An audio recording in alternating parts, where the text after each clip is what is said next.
We are live. Yeah. Oh my goodness. I think we made it, and I think we're public. I think people think that I'm crazy. Only this is a test. This time I'm not on my Wi-Fi. I am running on the cell phone signal this time. So the last couple of videos, and I tried it on two different channels, the signal was going in and out and causing my microphone to be screwing up. And this time I'm trying it on the cell tower, and we'll see what happens.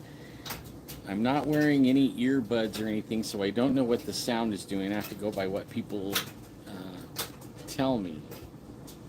And today is Sunday. What is today? The 15th? Sunday the 15th. And it's a beautiful day out here. Absolutely gorgeous. Hey, Mike, how's it going? Hi, Thelma. Yeah, this thing. How's my audio? This thing really messed with me. I think I'm on my third try to go live. And this time I'm on my cell phone, the cell, instead of the Wi-Fi. Cool.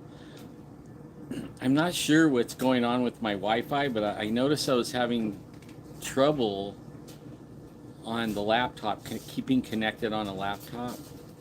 So I'm thinking all my trouble was that. So we're trying it on a cell phone. We got the same microphone system. This time I don't have it up against my neck. It was really hard on my neck last time, so this time I have it right here, down lower. And it's kind of a little bit windy, so we'll see. We'll see what's going on. So how's everybody's Sunday doing? Mine was pretty good so far.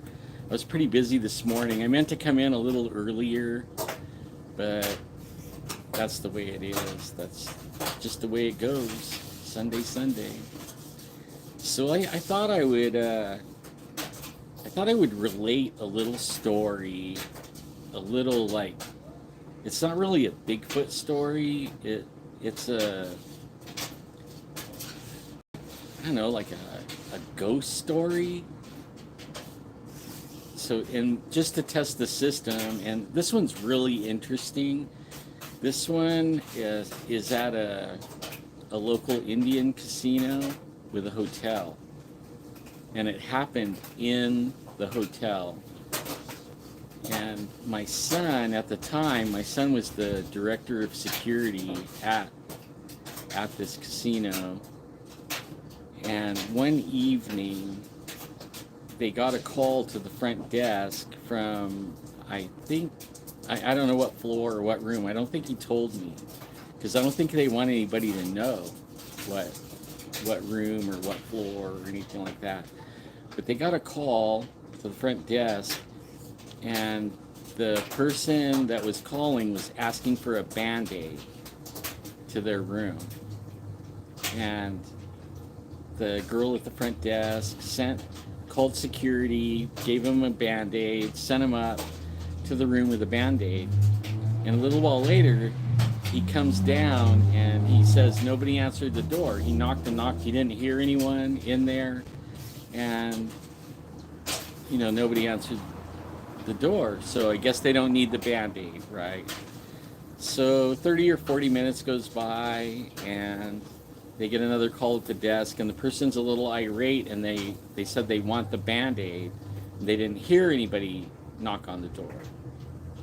So they called the security guard. The security guard went back up there this time with two security guards, because they don't know what's going on.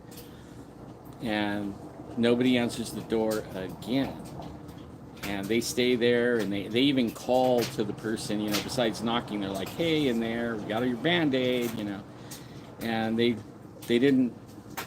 nobody responded. So they went back to the front desk, and the girl called my son up from his office, and he went over there to the front desk. Like, now it's turning into this weird thing, right? so they try calling the room and nobody picks up and nobody picks up, and then they look to see who's in the room, and there's nobody in the room. There, there's nobody in the room. Like, this person's calling for a Band-Aid and they're in a room that doesn't have anybody in it. So the son and two security guards, they go up there and they knock on the door, and this time they take a little key with them, get in the room. Nobody responds. They say they're coming in, and they open the door and they go inside, and there's nobody in there, but there's blood everywhere. Like, he said, there's blood all over the walls, pools of blood on the floor. In the bathroom, there was a handprint that was slid down the wall of the bathroom, and it looked like they were trying to clean themselves up in the sink. There's blood in there. And it was like, what, dude? Really? Like, wow, that's a creepy story. And I told him, so what happened? You guys left, and then when you went back, nothing was there, right? All the blood was gone and everything? He goes, no. He goes, we left, all right. We went downstairs. We called the sheriff's department, and then they all went in there, and they said it was a crime scene. But as far as he knows, they never figured out whose blood it was, or what happened in there. There, like, nothing happened, as far as they know.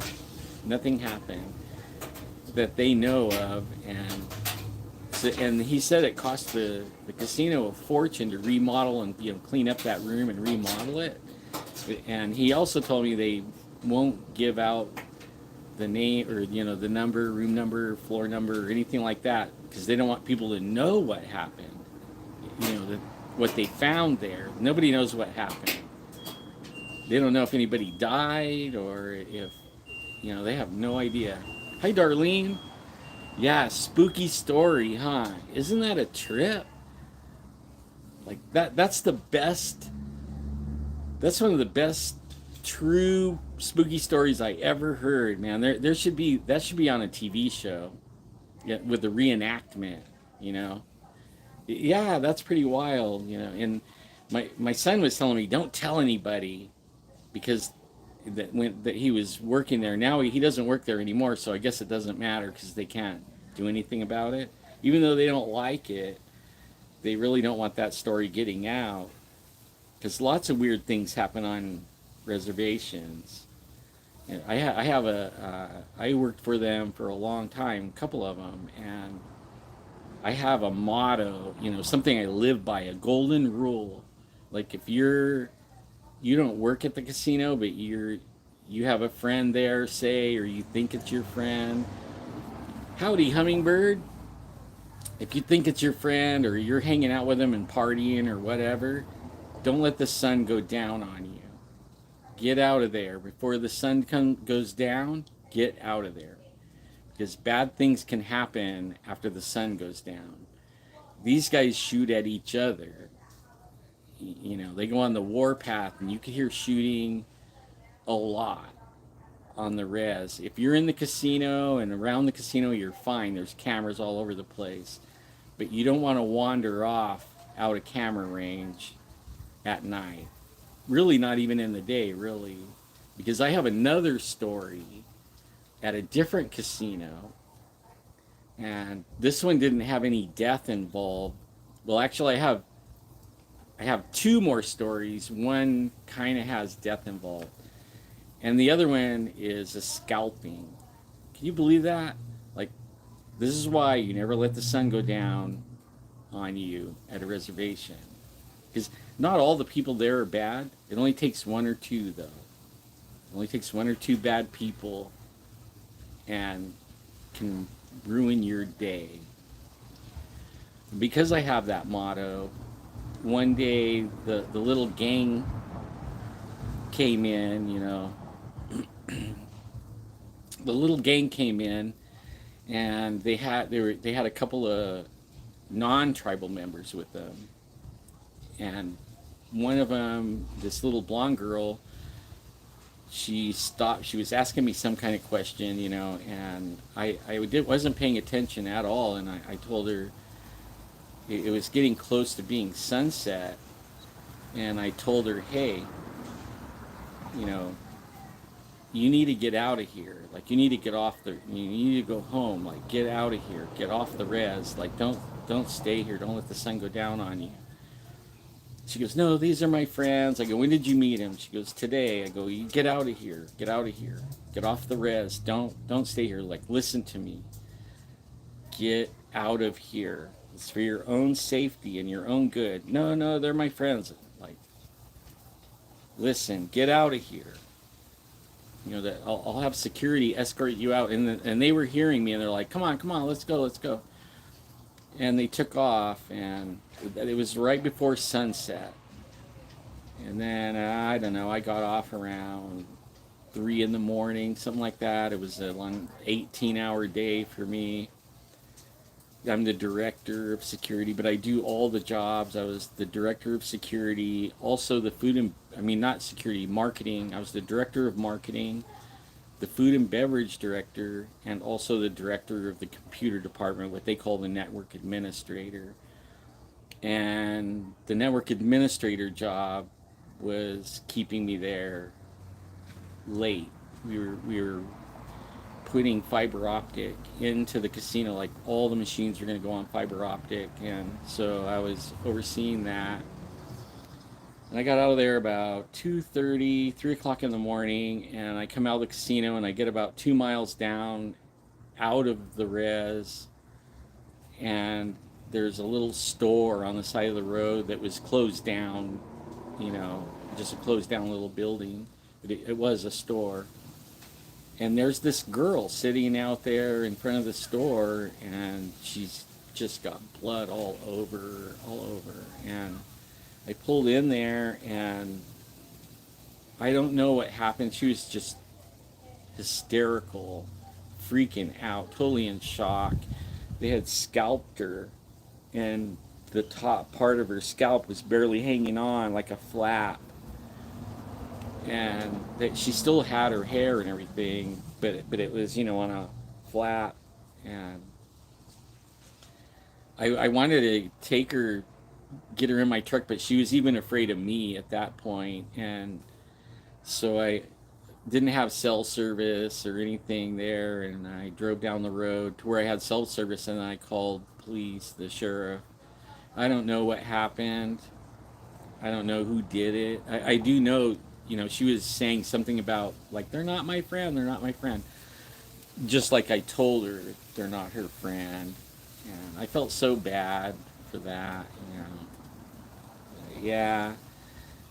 Like, so my motto is, they're not your friend, okay? And they might be your friend for years, but as soon as they get enough alcohol or whatever in them, they're not your friend, okay? They're not your friend. And some of them really are. I have really good friends, and I don't mind hanging out there. But you have to know for sure, If they're questionable, don't hang out longer than dark. Don't. That's just some information that you can have. Now the third one, actually there's 4. I got a fourth one too. The third one, there's a couple of tribal members that were really bad. Right? Even the tribal members were afraid of these tribal members. I was always told they were killers, and don't hang out with them, don't cross them. Even though one night I did, they actually came to me off the res at a gas station and confronted me. There was like 5 of them, and those 2, they were pretty drunk, and they were coming at me about, I gave away a car about a week before, and they were saying something about a tribal member should win the car, and it's all rigged, because the tribal member didn't win, and they're going to do something to me.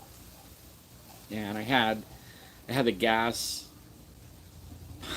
the gas nozzle filling up my truck, and you know, they're coming at me, and I reach in and grab my Bic lighter out of my pocket, and you know, they're saying they're gonna f me up, right? And I pulled it out and I squirted it at him and told him, I'm gonna light you guys up, you know. And I squirted at him and I lit the Bic lighter, and I told him, you guys better split, you know, like I will light you and your car and all your buddies.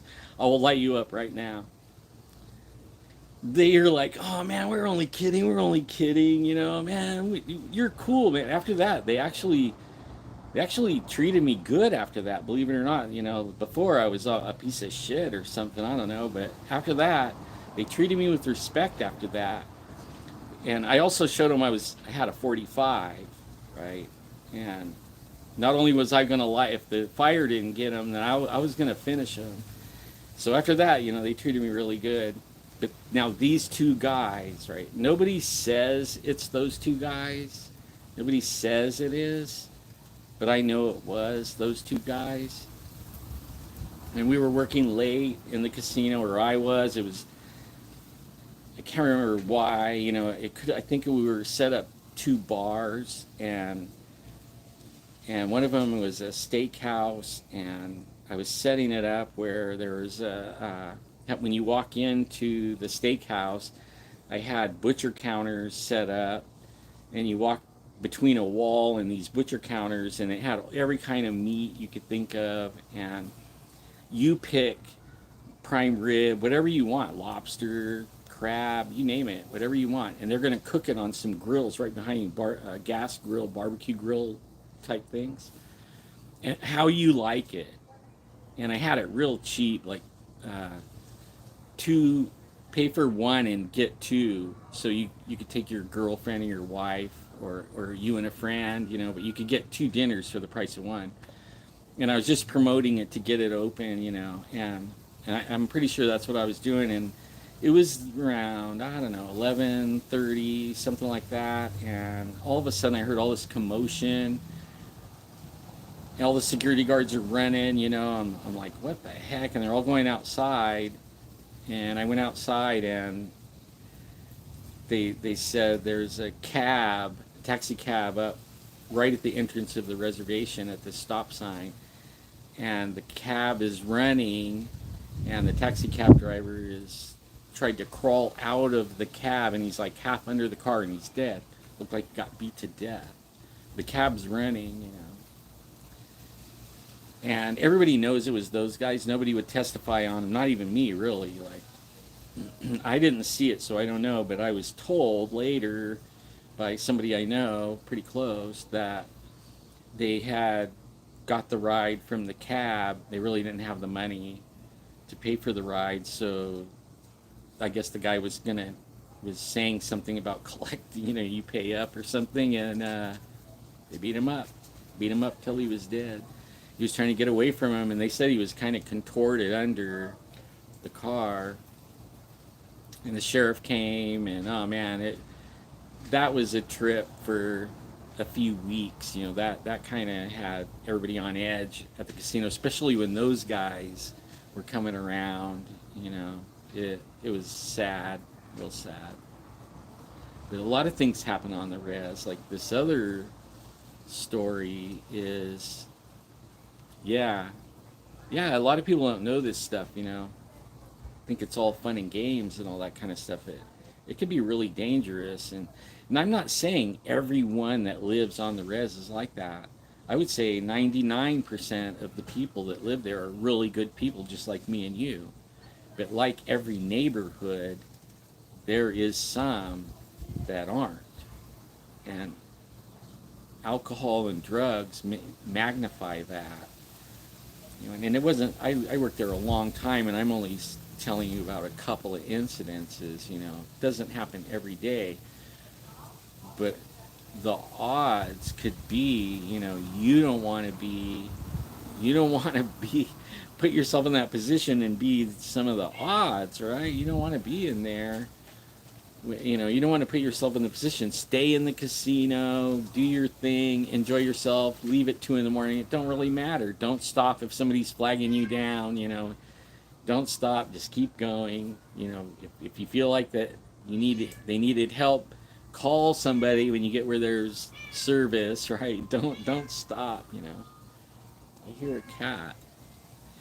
Well, now this other story, now there's another thing about the reservation that it's it's another country, okay? So when you leave California or whatever state you're in and you go onto the reservation, you're in another country. They're sovereign. They have sovereignty.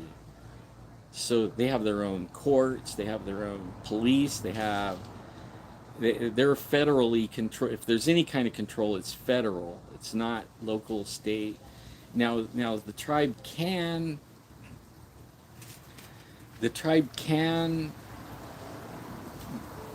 relinquish a little bit of that control. You know, they can invite the local authorities, like when they call the sheriff to come, or but it only that it's on a they like what do you call it? When, you know, it's not once they call you, then you have free access all the time. No, you know, when they allow you, you have access, and after that, you have to ask to see if you still do, because you probably don't.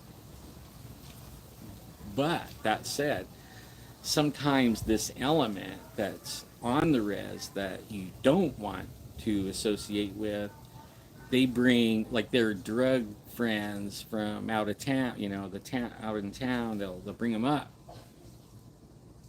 And one day I was sitting in my office, and it was daytime. It was like 2 o'clock, and all of a sudden I hear pop, pop, pop, pop, pop. You know, and I look out the window and I see like a bunch of sheriffs and look like federal cars, you know, government, and I hear them yelling that there was a camper on blocks, like an overhead camper sitting across the street on blocks, and they were surrounding that thing and yelling at somebody in there, and somebody was yelling back, and I was like, I got on the ground, you know, and I crawled to where there was a sliding glass door, and I was kind of like peeking around the corner. I'm not going to stand up because everybody had their guns drawn. There was at least 20 some odd cops out there, federal all the way down to, you know, county. And I could hear the guy yelling. I couldn't tell what was being said, but they were telling him to come out, you know, unarmed, keep your hands where they could see him and all this stuff. All of a sudden that camper door flew open and this dude came out blazing, and they just mowed that dude down, man. They just mowed him down. And that was even a tribal member.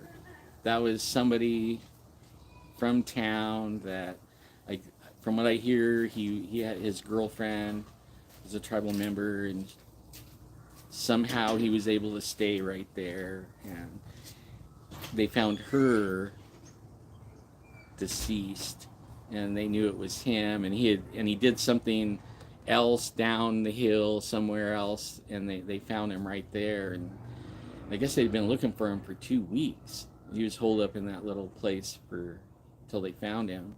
And I think one of the tribal members told him where he was, you know, because he wasn't a tribal member.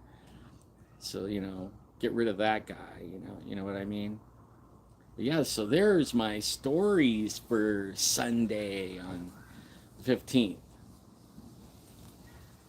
Well, when you're in Oklahoma, pretty much the whole state is a reservation. Because my wife, see, I have a lot of ties with Native Americans, and my wife her grandpa is called, they named him a national treasure, a Cherokee national treasure. He passed away, but he's this real famous Cherokee artist. His name's Cecil Dick. You can Google that guy. And it's her grandpa. He also is a medicine man, and he studied the old ways, you know. And I used to have long talks with him when he would come here and visit. But he always told me stories about the little people. I always asked him about Sasquatch, but he wouldn't tell me about it. But he told me a few stories about the little people in Oklahoma, how Like one of them was the white man comes along and they're going to build a house or something, you know. He says a house. They buy some land, they're going to build a house, and he sees what's going on and he tells them, don't build your house right there because that's a trail of the little people. And if you put it right there, you're just asking for trouble because they're not going to stop using that trail. They're going to go through your house. And when they do, they're not going to be nice because you put it right on their trail. And you need to ask permission, you know, of the little people where you're going to put this. And they didn't do it. And according to him now, people would only live there a little while and they always moved out. And they had and then one day it burned down. That house burned down. But all the people that lived there at any given time talked about poltergeist, right? Ghost, it was haunted, it had poltergeist. He was telling me it's not that, it's the little people. And he would go talk to them. Like he was telling me one day, he has a painting called The Little People. I think you can look it up online. You can search that. And he painted the little people. And he was telling me that he was trying to paint the little people at the time. He was trying to paint the little people, and they wouldn't let him. They wouldn't give him permission to paint them, and he wouldn't do it unless he had permission. But he was telling them, you know, that was part of the culture and part of the history of the Cherokee, the 5 civilized tribes, and the little people, and on and on. And he told me that he would go out in the woods and work on the painting, but he had everything but the little people in it, and they wouldn't let him do it. And then I think it was Thanksgiving a couple of years later, I was asking him about, like, hey, did you finish that painting of the little people? He's like, oh yeah, finally they gave me permission. And he actually painted the little people. So if you want to know what a little people looks like, you can Google that and you can see what a little people looks like in a painting. And that's pretty cool, real interesting, because really it looks like they're like 2 feet tall, 2.5 feet tall, and they look like little Indians, right? They got long black hair, and they wear the buckskins and all that, you know. And I mean, they look just like the regular human-sized tribe members, but only miniature. And their kids are even littler. Like he painted a whole bunch of them. It's real interesting, real interesting. And he has a lot of stuff. He was real prolific painter, and he painted in a style like he could paint like like portraits to where you would think it's a picture, but it was a painting. But he didn't paint. He had a certain style that he painted the tribal stuff that made it look like tribal, you know. I can't remember. There was a name for it. He called it something. And he actually trained to be a painter. And that style, he got real famous, world famous for it. And when you go in Oklahoma, there's casinos everywhere, right? I think the Cherokees have like 7 or 8 of them. A few Hard Rocks. And I've been over there, and, you know, we would go around. We would go in the casinos and look for the paintings. His paintings are hanging all over the place. They're in the tribal office in Tahlequah. There's a big giant one. I have one somewhere in my Facebook of a really big one. Covers the whole wall. I heard it was like in the main lobby, and my wife and her sister standing on each end of it. And I think it was a death ceremony or something like that, what they were doing on that one. Big painting. But it had... it was true to Cherokee tradition and how they dressed and everything, and all the women were topless. And I guess they caught... Some people didn't like that about the painting, and then I heard they took it out of the main lobby and they put it into a meeting room. So now nobody can look at that painting. I thought, it sounds like it, right? It sounds like what's happening around the world. Like, we don't like that statue. Boom. We don't like that picture. Take it away.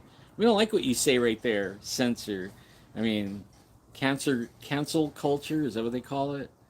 We're in the middle of cancel culture, and I don't think we have much time left. I don't know what you guys think, but I, I'm I'm actually feeling like, oh yeah, cool. Look him up. You'll be. He has a lot of paintings. I mean, he's in museums, and we I found one for sale one, and it was in an auction, but they didn't say how much it was, and they were taking bids, and I told him, well, I don't even know what to bid, and I bid like 900 or something like that, and the guy emailed me back, and he goes like, start around 6,000 for this little bitty one. It was only like, a 5x7 postcard type, and he started it at, I think it was 6 or 7,000 for that, and it wound up selling for 9,000. And his bigger ones, they're like starting at 30,000. Like, yeah, they weren't selling for that much when he was alive, though. He would have been sitting in tall cotton, but they didn't sell that good. But I mean, it was famous, man. He could get $1,000 or something, but he wasn't getting no 30,000. But then once he died, and then he became the treasure too, right? The Cherokee treasure. After he dies, becomes a Cherokee treasure. His paintings get so valuable. There's in museums and all over the place. Like, he's like world famous for Native American paintings. So yeah, interesting stuff, huh? Interesting stuff. I think it's interesting, anyways. I'm watching them. They're cleaning the backyard. I'm supervising. I'm good at supervising. Not good at working, but I'm great supervisor. And they're on poop patrol. Gotta love it, right? They let it build up too long, so it's taking a while. I could tell they're not happy about it. I could tell by the look on their face.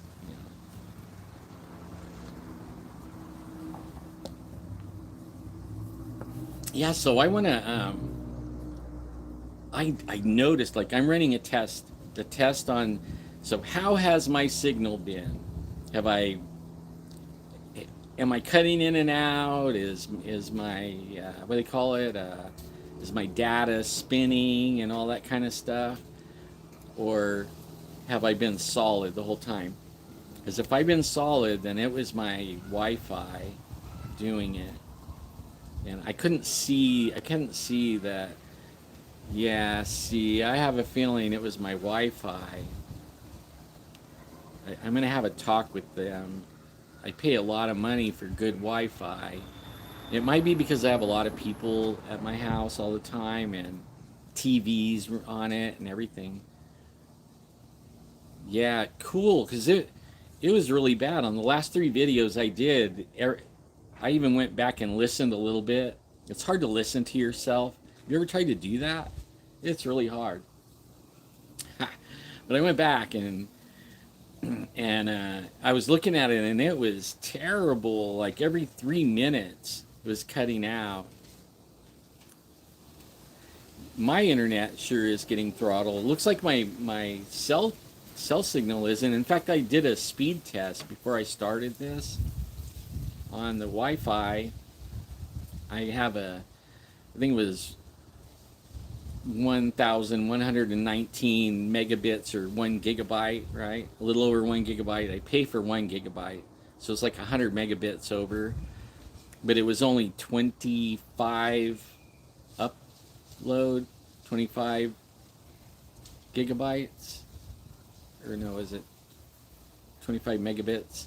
But it's still pretty fast. The upload speed 25 is you at least need around 10 or 11 to do a video. I tested the speed on my cell phone with the cell service, and I was at 500 and something gigabytes, right? It was crazy fast, and 300 and something upload, and I was impressed. So that's what I'm running on right now. There's something I want to talk about.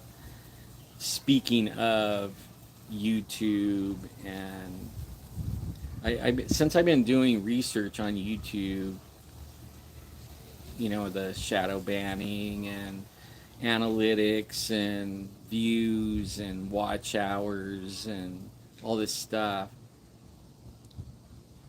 I've been comparing other YouTube channels, like popular channels, with other channels and small channels, and seeing what their views are, and like in timing, how long from the time they upload or do a live or upload a video, how quick do they get views. Some people get views fast and some don't, and I think it has something to do with the thumbnail, and I don't think it has anything to do with the content, and unless they're really trying to be a big channel. Or I know some small people are trying to be a big channel, but I found that there's some smaller channels like when I started my research, some of these channels only had like 1,200 viewers. I mean, that's the how broad my research was. I tried to have a little bit of small channels and then a little bit bigger channels and all the way to the big channels. And what do they do and how do they do it and what times do they put their videos on and what are their titles, compared to what their content is. What do they make their titles say? What do their thumbnails look like? Descriptions, all that. And then, how fast, how effective is it? And I came across something that shocked me, that it goes against everything. When you watch YouTube channels on how to get 1,000 subscribers, how to monetize fast, all that stuff, the key is actually the thumbnail. And that's pretty much it. Your title and the thumbnail. It doesn't matter what you say. And what I noticed is and this is how small it is, right? Like, if you can load a video up and you could get you get one view per person, right, that watches it. If you can get 1.5, like say they stay on it long enough to where they re-watch a little bit of it, or they click over to another video and watch a little bit of it, or like you get 1.5 to 2 views from one person, YouTube starts promoting your content. They promote your videos because you're keeping people on YouTube longer, so they will invest in you. So some of these big channels, they're doofuses. They don't say anything interesting whatsoever. And then some of the smaller channels don't get any traction whatsoever because they're not making their thumbnail and their title and what they say in the video correlate. And they're not holding the views, right? They're not getting the views, so YouTube's not promoting them. When I got around to the size of a channel that was anywhere from 125,000 to 275,000 people, subscribers, that area of size of YouTube channel, I found that some people that started their channel and they were doing okay, and they got themselves up to that. When I started watching their content,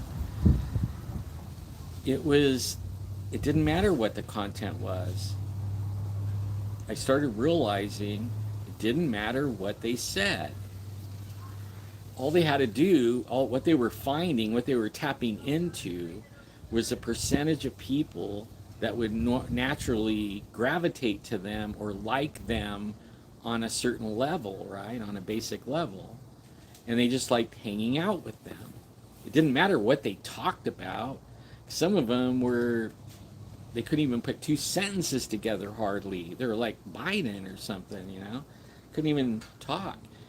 But there was people in there, and they were hanging on the dude's everything he did. Like, one guy was just talking about his cows. That's it.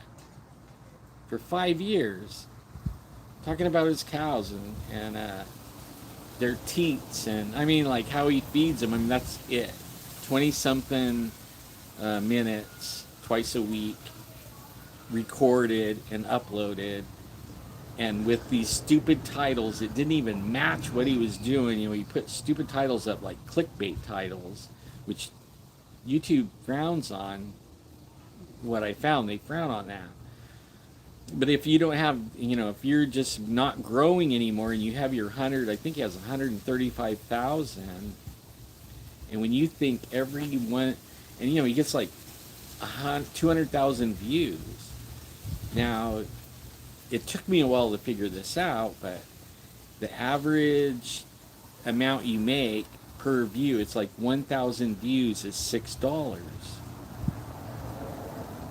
So if you get 150,000 views, you know, every video you put up, that's a good money, right? That's good money, $6 for every 150,000. Every 1,000 is $6. So divide 150,000. I don't know what it is off the top of my head, but that's not bad. What, 7 or 8,000, 10,000 a month, something like that they get paid for just following their cows around and talking about what they feed them and their pig. And, I mean, I'm not interested really, but I want to know, by following these people around, what is it that they got that is keeping 150,000 people around and watching, right, engaging with them, and even sending them things like, and when you reach 150,000, you get sponsorships. So this dude's got a free tractor and a free zero-turn mower and a cattle feeder thing, you know. You know, American flag. Somebody just gave him American flag, allegiance or something, and so he gets a lot of free stuff, and he keeps these 150,000. So this is all the bottom line. Okay, let's get to the bottom line. What's the bottom line? How do you, or what does it take to get to 150,000? Like, I don't know how to get to 150,000 besides make your title and your thumbnail stand out. And then after that, it doesn't matter. When you finally go through enough people to where you found your people that like you, then you're set. You're golden. Doesn't matter what you do after that. If you're not after being a millionaire or bazillionaire, you could actually cruise that through at 6,000 a month or 10,000 a month or whatever, right? You could just cruise it. And you could do whatever you want, and these people aren't going to get mad because they're your people. They identify with you. They like your voice. They like your way you look or something. I don't know, but it isn't because they're teaching anything or have any mind-numbing evidence every week or anything. It was the same stuff. So, that's it. You know, and I want to know, here I am, like, I've been doing it how long? But actually, we did do that. We had, in our heyday, we had almost 300,000 subscribers back before YouTube, and it was live stream. And there was other things in play, like when we were opening for Art Bell, we had quite a few right there. We were always trending #1. Well, when I went on my own, I think there was some kind of a stigmatism, something to where, I don't know, but only it caught whatever. I think I was saying things that YouTube was shutting me down on, because I could go anywhere and make a friend. I mean, you would think that I could find my people and talk about anything and get my 150,000 people views, you know. And it looks like that is the case. So as I learn here and figure this out, I think anyone can do this. If you want an income, of say 6 to 10,000 a month or more, if that's you're just happy with that, I'm going to keep on sharing on this YouTube here my findings and how, what I learn works and what I learn doesn't work. And I'm going to share with everybody so that if you want to, you can pick up your cell phone and start making videos and start getting yourself doing 20 minutes twice a week. And you can even edit it. You don't have to go live. You can record it and then edit it and make sure you're happy with it before you load it. And that's what most of them do. They don't do lives. They when they do a live, then they're really they mess up, right? Because they don't know how to do live, and they're really too self-conscious to do a live. They're real comfortable doing recording. But I'm gonna start. I want to share as I learn, like what I learned so far, what I'm talking about right now, and anyone to pick up your cell phone and work for an hour a week. I would say one video a week. Just be one video a week. You know, I'm gonna try to help everybody get to that 100,000, 150,000, 250,000 range where all it is just they're not interested in learning anything. They just want to hang out. They want to know what's going on in your life. You can talk about your day. Like, oh man, this dude pulled in front of me, I almost rear-ended him. I was on my, and you could just do one going to work. Just record that and then upload it once or twice a week. And just rattle about what is going on in your life while you're driving to work. And I swear to you, if you get in front of enough people, you'll find your people, and you'll have 100,000 people tuning in to see what happens on your way to work. I mean, it's that simple. It really, really is. And we're trying to complicate it. I mean, and I think YouTube and all those big channels, I think they want us to think it's complicated. I think they want to intimidate everyone because the sheer numbers, like I'm the casino guy, okay, and I look at odds. I'm sure I talked about odds the last few shows, okay, so the odds, let's talk odds on this. The odds, okay, so there's, say, 300 million people in the United States, and we're not talking about the world here, which is a potential audience, okay? I have lots of viewers out around the world that tune in on me here, so, I mean, we're just only going to talk United States, okay? Not the whole world.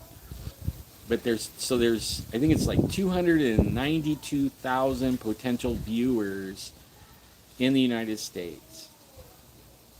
And if you could get in front of enough of that 292 million people, and what is 1% of, like it's 1% or less, I think, of that amount of people is going to be your people. And all you do is get in front of them, let them see you and like you, and there you go. There you go.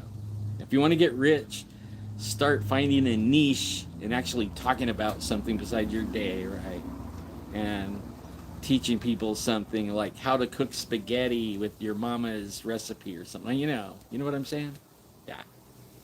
Well, anyways, I've been rattling and prattling. I'm glad to hear my audio is good. I try to keep it interesting anyways, It's a great Sunday afternoon. Had a great day. It was a great weekend. It was a great week. I'm looking forward to the rest of the week. I will be back on here real regular now that I know I can go on my cell phone. And I've been pretty regular. And I don't do it for the views. I'm not doing it for the money. I'm doing it because I like it. And I'm actually doing it to hang out with everybody, right? I found my people and my fun. So that's why I do it. But you guys enjoy your rest of your day. Hope you have a great week ahead of you. I will be praying for you. I'm praying abundance on everyone. Right now I pray abundance in every area of your life. I pray abundance in your finances. I pray abundance in your relationship. I pray abundance in your everyday life as you go about. I pray that the angels go before you and set your path and find favor as you're moving through life, that you find favor. The angels will set up your path to where you find favor and abundance in every place in your life. In Jesus' name, I pray. I pray abundance in your health. I pray healing into everybody that hears me right now, from the top of your head to the bottom of your feet. I actually believe we're coming into a weird time right now, and prayers, when you speak it and enough people agree with it, we're going to start seeing miracles. God showed me some things, and I'm going to start praying it like that. So I pray that into you, healing. Just say, I receive that, and go on and accept that abundance in your life. In Jesus' name, you guys have a great weekend. I will see you pretty soon. And I'm all shaky.